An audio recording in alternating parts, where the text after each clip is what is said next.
ആനുകൂല്യങ്ങൾ അനുവദിക്കുന്നതിൽ യു.ഡി.എഫ് സർക്കാർ അവഗണന കാട്ടുന്നുവെന്നാരോപിച്ച് federation of state employees and teachers organisation ജില്ലാ കമ്മിറ്റി പ്രതിഷേധ പ്രകടനം നടത്തി.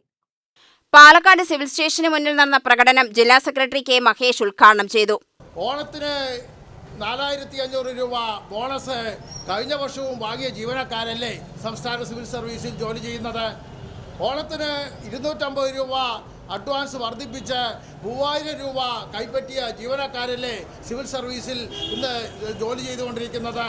ഇതെല്ലാം വസ്തുത, ഇതെല്ലാമാണ് യാഥാർത്ഥ്യമെന്നിരിക്കെ അതിനെയെല്ലാം പുകമറ സൃഷ്ടിച്ചുകൊണ്ട് വസ്തുതാവിരുദ്ധമായ പ്രസ്താവനകളും വാർത്തകളുമെല്ലാം മുഖ്യധാരാ മാധ്യമങ്ങളടക്കം കൊടുക്കുന്നു എന്നത് ഈ സർക്കാർ അധികാരത്തിൽ വന്ന ശേഷം എങ്ങനെയാണ് വസ്തുതയെ വളച്ചൊടിച്ചുകൊണ്ട് തങ്ങൾക്ക് അനുകൂലമാക്കി ഈ ഇല്ലാത്ത കാര്യത്തെ ഉണ്ടെന്ന് വരുത്തി തീർക്കുന്ന നടപടികൾക്കും നിലപാടുകൾക്കുമുള്ള ഏറ്റവും അടുത്തുണ്ടായ ഉദാഹരണമാണ് സംസ്ഥാന സർക്കാരിൻ്റെ ബോണസ് പ്രഖ്യാപനം എന്ന് പറയുന്നത്.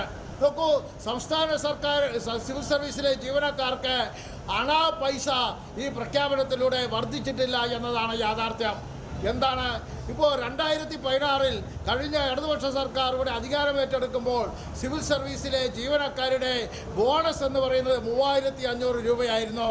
ആ 3500 രൂപ ഘട്ടം ഘട്ടമായി ഉയർത്തിക്കൊണ്ട് 3500 4000-ഉം 4000 രൂപ 4500 രൂപയുമാക്കി മാറ്റിയത് ഇടതുപക്ഷ സർക്കാരായിരുന്നു.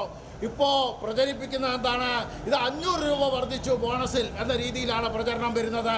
എത്രയും തെറ്റിദ്ധാരണാജനകമായ അവാസ്തവമായ ഒരു പ്രചരണമാണ്. കേരള ഗസറ്റഡ് ഓഫീസേഴ്സ് അസോസിയേഷൻ ജില്ലാ secretary R Sajan, B Rajesh, Saithalavi, Binu, Ramesh, Suresh എന്നിവർ നേതൃത്വം നൽകി.